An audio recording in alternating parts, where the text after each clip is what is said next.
নমস্কার বন্ধুরা, আজকে আমি রান্না করছি মাশরুম। কিভাবে রান্নাটা করব তোমরা সবাই দেখো। প্রথমে কড়াইতে তেল দিলাম। আজকে মাশরুমটা যেটা রান্না করছি আমি আলু দিয়ে রান্না করব, তাই আলুটা আগে একটু ভেজে নেব।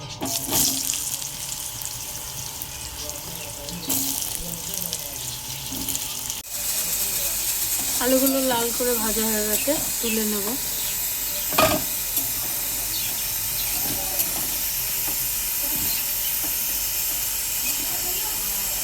এবার একটু সামান্য তেল দিয়ে দেবো। সামান্য একটু তেলের মধ্যে দিয়ে দিলাম গোটা গরম মশলা, শুকনো লঙ্কা আর তেজপাতা। এবার দিয়ে দেবো পেঁয়াজ কুচি। পেঁয়াজগুলো একটু লাল লাল করে ভাজা হবে। পেঁয়াজটা ভাজা হয়ে গেছে, এখন মশলা দিয়ে দেবো। দিয়ে দেবো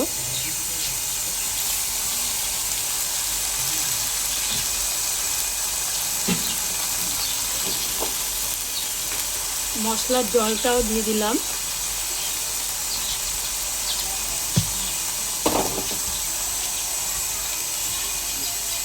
এই হলুদ দিলাম 1 চামচ, ওই 1.5 চামচ মতো হলুদ দিলাম। জিরের গুঁড়ো দিলাম 2 চামচ। চিনি দিলাম ছোট চামচে 1 চামচ। আর দিলাম 1 চামচ নুন।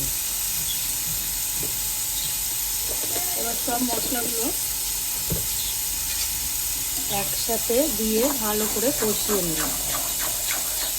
মশলাটা দেওয়া হয়েছে এর মধ্যে কাঁচা লঙ্কা, আদা, রসুন আর টমেটো পেস্ট করে দিয়েছি। ঢাকনাটা খুলে দেখব কষানোটা হয়েছে কি। মশলা দিয়ে তেল ছেড়ে দিয়েছে।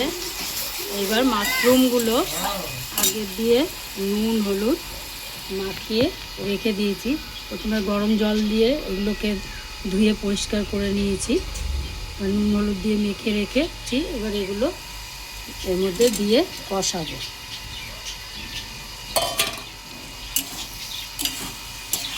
2 মিনিট ভালো করে কষিয়ে নেব। মাশরুমগুলো দিয়ে কষানো হয়ে গেছে।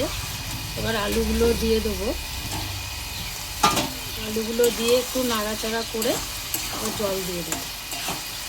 এবার কষানো হয়ে গেছে। এবার জল দিয়ে একটু আলুটা সিদ্ধ করে শুকনো করে এটা হয়ে গেলেই নামিয়ে নেব।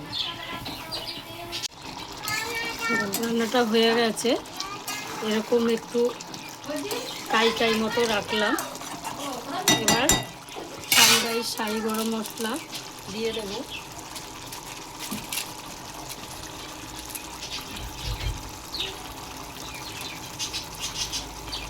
ঠান্ডায় শাহি গরম মশলা দিয়ে দিলাম।